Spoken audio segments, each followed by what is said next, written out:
ఆడజన్మ కన్నీటి అలల సాగరం, చూస్తే చిన్నదే కాని బాధల భారం. ప్రతి అడుగులోనూ పరీక్ష, ప్రతి చూపులోనూ నిరీక్షణ. ఆశల రెక్కలు కాలి, గుండెల్లో మూగవేదన. ఆ కన్నీళ్లలో ఉన్నది పిరికితనం కాదు, ఆమె నవ్వే పెదవుల వెనుక ఉన్న విషాదం.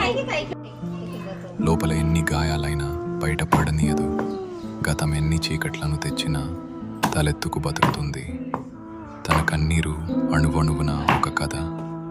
ఆ కథలో ప్రేమ ఉంది, బంధాల కష్టం ఉంది. అయినా ఆ కన్నీరు ఆమెను బలహీనం చేయలేదు, అది ఆమెలోని ఆత్మగౌరవాన్ని పోషించింది. ఏమీ చెప్పకుండానే ఎన్నో నేర్చుకున్నది. ఏదైనా సరే ఎదురు నిలిచి పోరాడింది. ఆమె బాధ ఆమెకు ఒక ఆభరణం, అది ఆమె గర్వం, ఆమె నిజమైన అందం.